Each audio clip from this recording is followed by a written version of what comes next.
an honor and a privilege to be joining you in the Free Iran World Summit this year.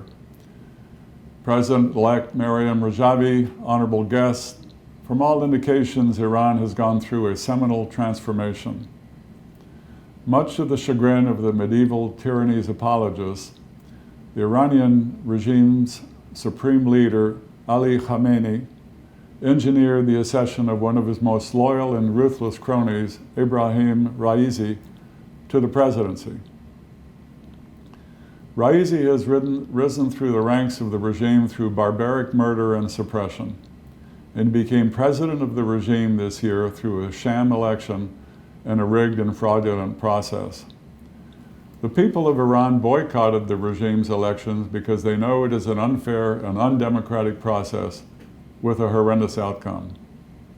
That, even according to the regime's exaggerated figures of less than 20% cast their ballots in Tehran, goes to show that this regime does not have an iota of legitimacy among the Iranian people. The election also put an end to the false narrative the regime itself and its Western apologists fed the world for more than 4 decades, that concessions and turning a blind eye on the mullah's excesses at home and abroad is necessary to empower the so-called moderates within the ruling clique. As millions of Iranians chanted during the 2017 and 2019 nationwide uprisings, quote, "Hardliners, reformers, the game is now over," unquote. Indeed, if passed as prologue, the policy pursued so far only strengthened the most ruthless and radical factions of this regime to the detriment of the Iranian people and regional peace and stability.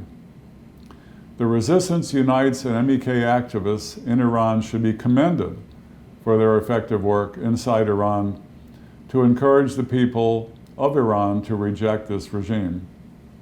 Mrs. Rajavi, your call for the boycott was heard loud and clear.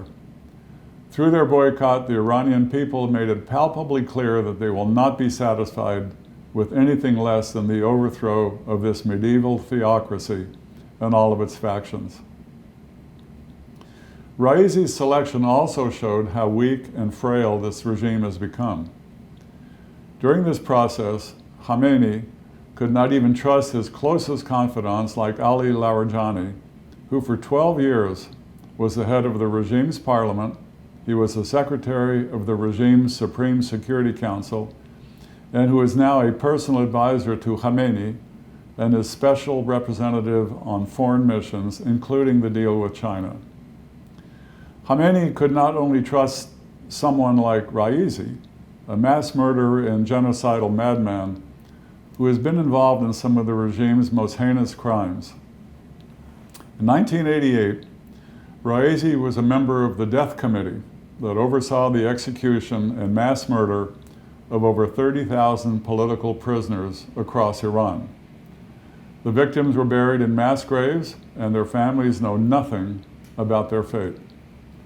They were executed for their belief in democracy, and the overwhelming majority of them were members and supporters of the principal MEK.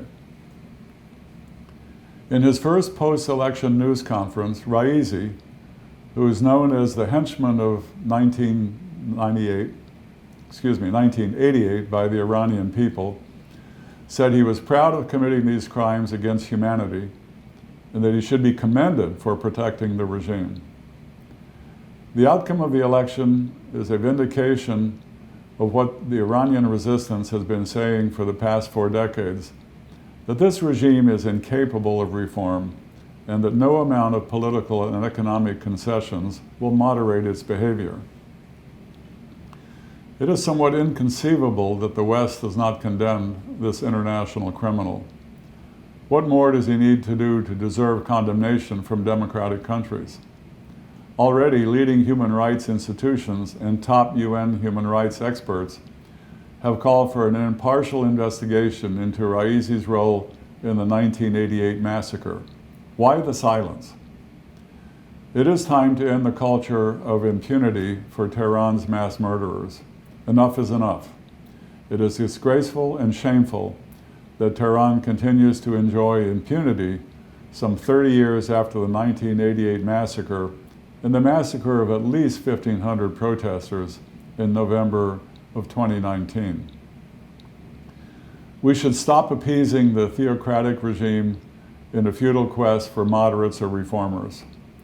The genocidal regime cannot be reformed or moderated, as the rise of Raisi has shown us. Raisi's ascendance to the regime's presidency proves once and for all that change cannot come from within the regime, but only from the people themselves. So when one looks at the Iranian political landscape, one inevitably recognizes that there are only two forces arrayed against one another: the mullahs, the NCRI, and the MEK. In other words, there is an organized and highly effective opposition, the NCRI, led by Mrs. Maryam Rajavi, which offers a truly democratic and viable alternative. This is an alternative that not only enjoys support at home, but also a growing international legitimacy. Freedom is advancing both inside and outside of Iran. The international community must support Mrs. Rajavi's 10-point plan, which calls for a free, democratic, secular, and non-nuclear republic in Iran. The people of this once proud country deserve nothing less.